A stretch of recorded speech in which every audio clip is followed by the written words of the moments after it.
3 table চামচ পরিমাণ গুঁড়া দুধ আর 1 টেবিল চামচ পরিমাণ চিনি দিব।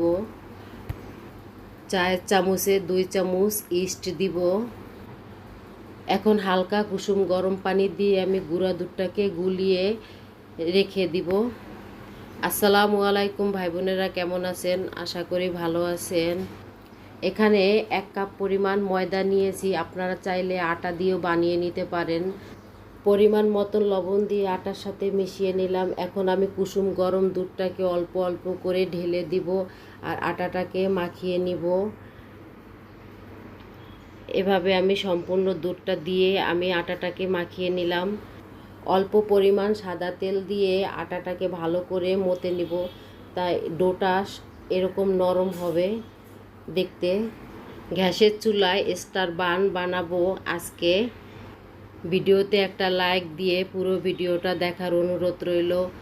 গ্যাসের চুলায় কড়াই বসিয়ে দিলাম, তা কড়াইটা হালকা গরম হয়েছে। এখন আমি পরিমাণ মতন সয়াবিন তেল দিয়ে পেঁয়াজ কুচি দিয়ে দিব। তা পেঁয়াজটাকে আমি হালকা করে ভেজে নিব, বেশি বাদামি করে ভাজবো না। তো এখানে কিছু মশলা আছে, গুঁড়া মরিচ, কালো গোলমরিচ, ধইনা জিরার গুঁড়া, গরম মশলা আর স্বাদ মতন লবণ দিয়ে আমি হালকা মিশিয়ে নিব। ছোট্ট একটা আলু আর গাজর গ্রেট করে নিয়েছি, তা আলু আর গাজরটাকে এখন আমি দিয়ে দিব আর সামান্য পরিমাণ আদা রসুন বাটা দিয়ে দিলাম। এখন আমি মশলার সাথে ভালো করে মিশিয়ে সবজিটাকে রান্না করব। তা এখানে কিছু সস দিয়ে দিচ্ছি। অফ ক্যামেরায় মুরগির মাংস সিদ্ধ করে ঝুরা করে নিয়েছি, তাই এখান থেকে আমি কিছু পরিমাণ দিয়ে দিব। দিয়ে পুরো মশলার সাথে মাংসটাকে ভালো করে মিশিয়ে নিব। তাই এখানে 1 চামচ ময়দা আমি পানি দিয়ে গুলিয়ে রেখেছিলাম, সেটা দিয়ে দিব। সবজিটা একটু আঠালো হওয়ার জন্য, তা সবজিটা আমার রান্না করা শেষ। এখন আমি নামিয়ে নিব।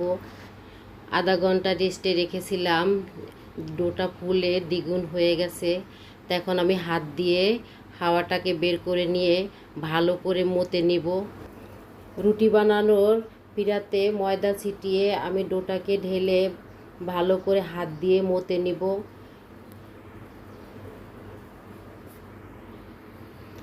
এখন আমি কয়েকটা লেচি বানিয়ে নিব। এখানে 7টা লেচি হয়েছে। হাত দিয়ে চেপে চেপে একটু পাতলা বানিয়ে পুরটাকে দিয়ে হাত দিয়ে ভালো করে মুড়িয়ে মুখটাকে আটকিয়ে নিব। যে প্লেটে বানটা বানাবো সেই প্লেটে আগের থেকে কিছু সয়াবিন তেল মেখে নিয়েছিলাম। তাই এভাবে আমি আরেকটা বানিয়ে দেখাচ্ছি।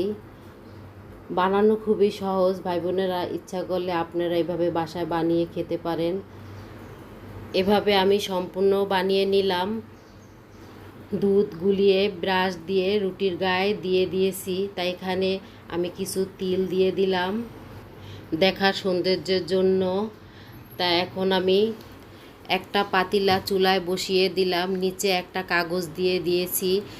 প্লেটটা পাতিলায় দিয়ে আধা ঘন্টার জন্য রেখে দিব।